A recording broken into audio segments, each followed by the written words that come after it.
A CPMI ela tem um tempo de vida que chama sessão legislativa. A sessão legislativa é um ano legislativo, que termina no dia 31 de janeiro.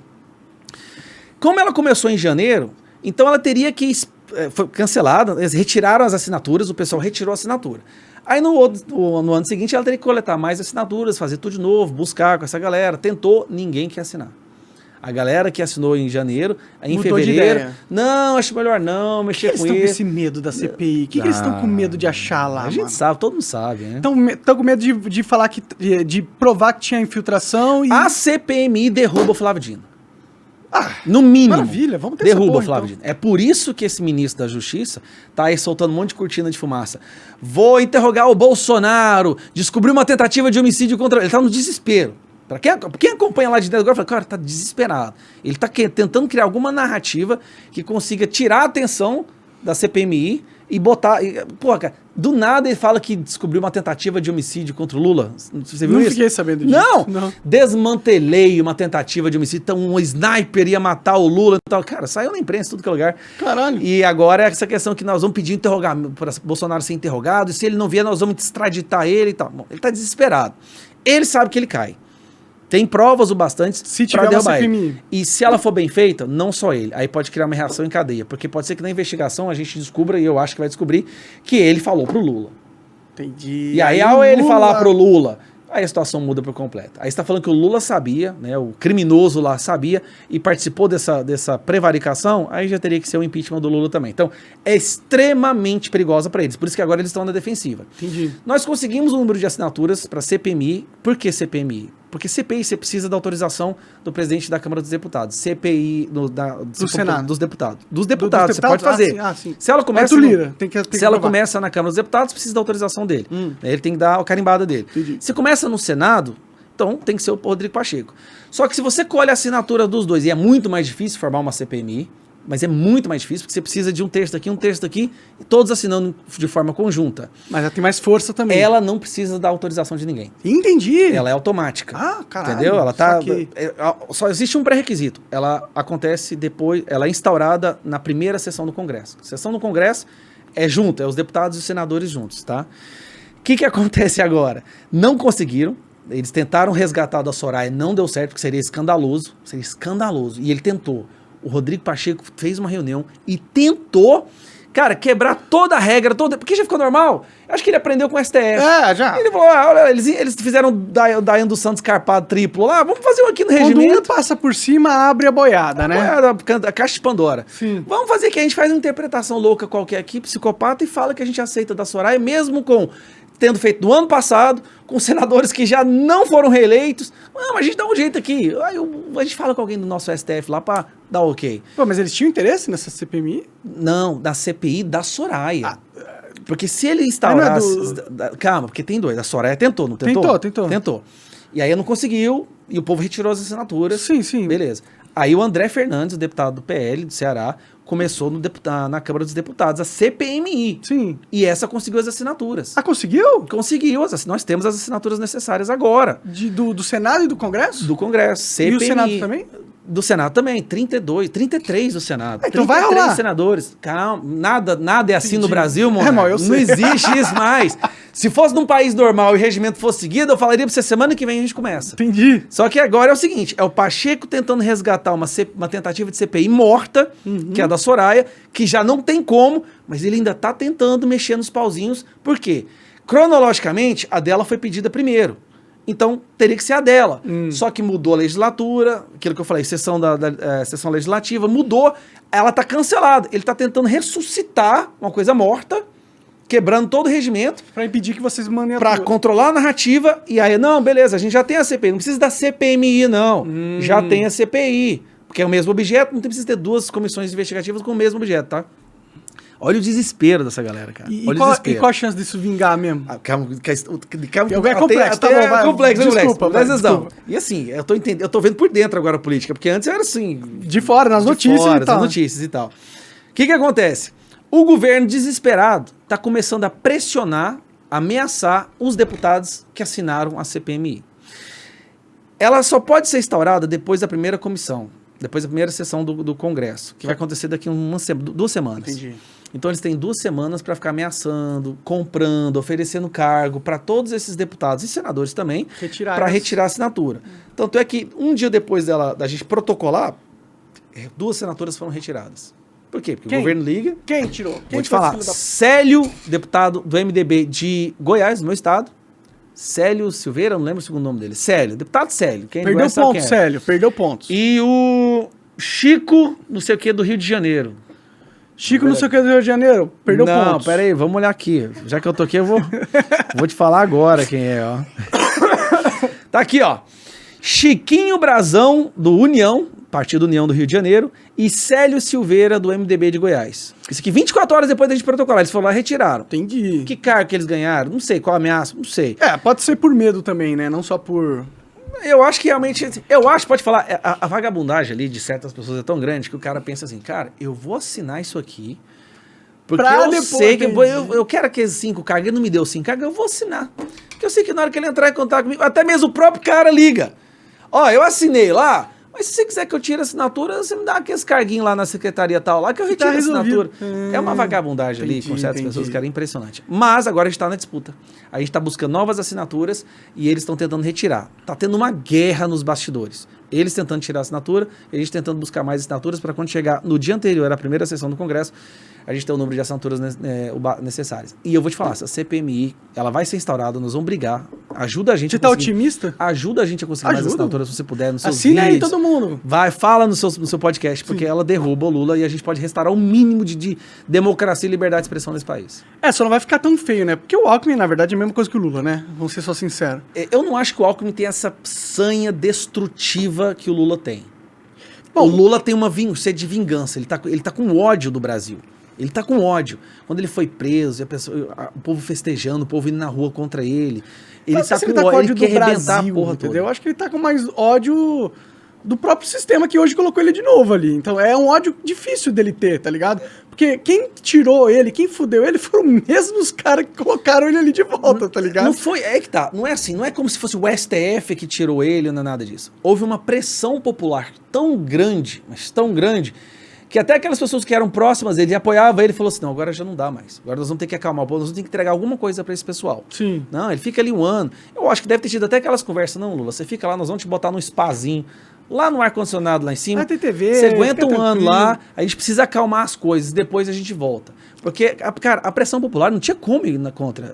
Eu lembro. Era todo mundo contra a corrupção, aquele movimento contra a corrupção e tal, não sei o quê. Não tinha Bolsonaro naquela época. Sim. Era uma pressão popular genuína. Não tinha como ir contra. Só que eles calcularam, não, vamos acalmar, a gente vai fazer a narrativa novamente, bota você no poder depois. Ele não tem raiva da galera do STF. Então, exato. Ele tem raiva do povo, então, que tirou ele. Eu não sei se ele tem raiva. Eu não compro essa narrativa do Lula raivoso, não, pra ser sincero. Ele é um bicho muito esperto pra ficar pirado. Mas pessoas espertas têm raiva. Tem, mas elas sabem esconder muito bem. Mas sabem também não agir por raiva, tá ligado? Tipo, o Lula não... O que eu percebo o Lula fazendo é muito tentando agradar a base dele que colocou lá, por isso que ele veio com essas ideias de esquerda pra caralho, do que raiva, de verdade. Por que lá atrás, no primeiro mandato dele, ele não agiu dessa forma de agradar a base dele com tanta intensidade, com tão rapidamente assim? Porque ele já tinha o sistema comprado. Ele não lá atrás? Sim, claro. Quando ele foi eleito? Quando ele foi eleito, não. Naquela época que ele foi eleito, a Globo queria o outro candidato. E por que ele não... porque quando ele chegou lá no sistema, ele falou, agora que eu cheguei... Ele odiava a Globo, você não lembra? Não, nos primeiros anos, ele atacava a Globo todo dia. E é por isso que eu falo que o Lula não vai ser rancoroso. Porque ele foi atacado todo dia, impedido todo dia, mas quando ele chegou no poder, ele falou, mano, o que eu preciso fazer pra ficar aqui no poder? Se eu agradar a minha base e fazer tudo que eles querem fazer, eu não vou ficar no poder. E por que agora ele tá fazendo? É que ele não tá realmente fazendo, ele tá falando só. Até agora ele não fez nada. Ele sabe de uma coisa. Cara, a pior coisa que você pode fazer é pegar uma pessoa que cometeu vários crimes e foi condenada, aí quando você descondena essa pessoa e devolve ela a cena do crime, você tá dando uma mensagem bem clara pra ela. O crime compensa. Você tem carta livre. Não, você tem carta livre. Sabe, se você cometeu um crime, foi preso, condenado, a gente retirou e te devolveu pra cena, você pode fazer o que você quiser agora. Agora a gente segura aí. Não acho que é bem assim. O Lula agora sabe que, cara, a Miriam... Nós estamos vivendo numa era onde a especialista de economia vai no jornal dela e fala que tem que aumentar imposto. Que aumentar imposto é Não, bom. foi ridículo quando eles defendendo o aumento do imposto de Porque gasolina. agora o Lula percebeu o seguinte, o que quer que seja que ele faça de besteira, vai ter uma campanha a favor dele para passar pano por parte da imprensa brasileira. A Globo é Eles dele. estão passando. A Globo é dele. Exatamente. Porque a Globo tá falida e ela precisa de dinheiro do governo. No primeiro mandato dele, ele foi com cautela e foi com calma, porque ele não tinha esse apoio ainda da imprensa, ele não tinha esse apoio que ele tem hoje do sistema. O sistema agora, que comprou o Lula e aceitou e devolveu ele pro poder, porque o sistema percebeu o seguinte, cara, a gente tirou o Lula, entrou um cara que é o Bolsonaro, e entrou essa galera, que eles falam que é tudo mais. Então vamos ficar com o Lula. Vamos ter que aguentar o Lula aqui. Só que o sistema tá meio que dividido, viu? O sistema tá meio assim, Lula e Alckmin. Sim, então a galera exato. do sistema que tá assim, cara, será que o Alckmin não tá melhor? Não seria bom a gente? Inclusive, eu acho que vai ter uma hora que o sistema vai cuspir o Lula, porque ele tá falando merda demais. Por isso que eu falo que ele não tem carta branca, entendeu? O Lula não tem carta... Ele tá nessa sensação de que ele tem. Ele tá agindo de tal forma, cara, ele tá agindo de uma forma com um revanchismo muito grande. Ele brigou com o BC, né, com o Banco Central. Começou a falar dos juros e tal, que de certa forma eu até concordo com ele. Os juros estão muito altos mesmo, tá ligado? E tinha que diminuir. Mas você viu que quando ele brigou, houve uma reação do sistema que até pegou leve com o Lula, mas o BC não baixou a cabeça, entendeu? Não. Muito pelo ele contrário. não pode se retirar do cargo dele? Exato. Então, eu acho que por mais que o Lula queira fazer coisas, ele não tem carta branca do sistema, muito pelo contrário. Eu acho Então, que ele tá com... Vamos dizer assim, esquece carta branca, mas ele tem um facilitador. Ele tem uma equipe de passação de pano que faz com que ele se sinta mais à vontade agora para agir como ele gostaria de ter agido lá atrás. Foi o Zé Disseu que falou, a gente não vai cometer o mesmo erro. Quem foi que falou? Foi o Zé Disseu que falou? Foi. Que ele estava falando num congresso lá para um monte de gente, falou assim, ó, a gente cometeu um erro, a gente quis jogar o jogo democrático deles. A gente não fez como foi feito em Cuba, como foi feito na Venezuela. Da próxima vez, a gente não vai jogar o jogo democrático deles. Essa é a mudança que eu acho que tem do Lula agora, do Lula lá de trás. Os próprios aliados do Lula falam que o Lula agora está mais radical. Ah, é? Aquele mentor religioso dele, não sei se vocês podem dizer isso, que é Buff, aquele que inventou a teologia da libertação, que infiltrou na igreja católica e tal. Ele falou assim, o Lula agora, ele vai falar uma coisa, mas vai fazer outra. Ele vai falar, isso falando na campanha, ele vai falar na campanha aquele discurso macio, aquele discurso tolerável, mas chegando lá, ele vai tentar fazer outra coisa, ele vai agir. Ele tá vindo agora para acabar com a liberdade de expressão. Durante os 2 mandatos dele, ele falou bastante, regular e tal, não sei o quê, mas nunca ia lá e só que eu não acho que é o Lula que tá... eu acho que essa agenda de acabar com a liberdade de expressão... é todo mundo ali, Lula, STF, sistema, tá todo mundo. Então, o Lula não é a ferramenta, a peça-chave desse desejo político. Inclusive, ele gosta disso, porque ajuda ele a manter no poder, mas esse desejo por controle das narrativas, ele vem de um sistema internacional, na minha visão, entendeu? Mas regionalmente tem alguém que encabeça. Que é o STF, o Lula, os grandes bancos, eles estão todo mundo unido. Eles estão juntos agora nessa briga, porque aqui no Brasil é eles que têm que cuidar da narrativa. Eles são oligarquia. Exatamente. A gente não é uma democracia, é uma oligarquia. Essa oligarquia manda. Quem é essa oligarquia?